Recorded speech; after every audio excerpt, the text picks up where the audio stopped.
अब हजरत बहलोल कहीं शाम को जाके वापस पलटे, मट्टी हटाकर अपनी रकम निकाली और वो वीराना छोड़कर चल दिए।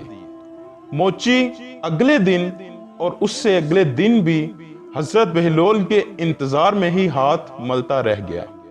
अब उसे क्या खबर कि वो बहलोल के हाथों मात खा गया है। खैर, बहलोल ने वो रकम ली और वहां से निकले और कोई दूसरा वीराना तलाश करने लगे। दोस्तों, मैं हूं मोहम्मद काशिफ, आप देख रहे हैं काशिफ वॉइस चैनल। हजरत बहलोल रकम लेके निकले और वीराने की तलाश में निकल पड़े।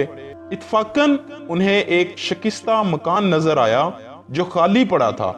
तमाम शहर जानता था कि हजरत बहलोल को वीराने में रहना पसंद है और ऐसी ही जगहों में रहते हैं। हजरत बहलोल की बेसरो सामानी ही उनका असासा थी। उन्होंने शिकस्ता मकान का एक गोशा साफ किया और वहीं डेरा जमा लिया। अभी उन्हें वहां डेरा जमाए ज्यादा देर ना हुई थी कि सामने वाले टूटे हुए दरवाजे से एक शख्स दाखिल हुआ।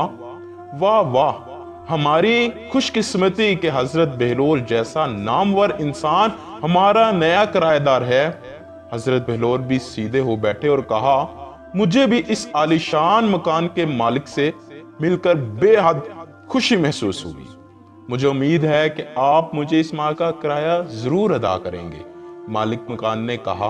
हजरत बहलोल ने मकान की लरसती हुई छत और शिकस्ता दीवारों की जानिब इशारा करते हुए कहा, जनाब, अपने इस शानदार महल की हालत मुलाहजा फरमाए कि जरा सी हवा चले तो इसकी छत और दीवारें बोलने लगती हैं।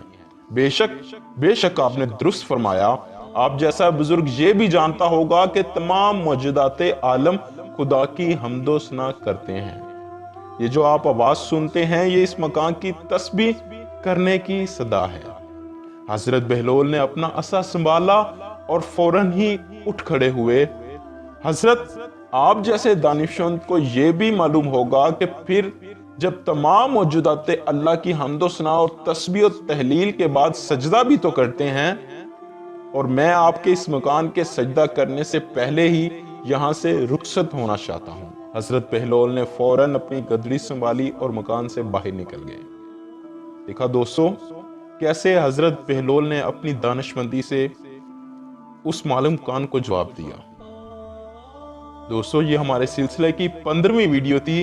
उम्मीद है आप दोस्तों को वीडियो बहुत पसंद आई होगी। अपनी कीमती राय से हमें जरूर आगाह कीजिएगा और कमेंट सेक्शन में जरूर कमेंट करें। अल्लाह आपका हामी नासिर हो। अल्लाह से दुआ है कि वो अहले बैत अलैहिस्सलाम के सदके में हमें अपने बड़ों का अदब करने वाला बनाए। आमीन।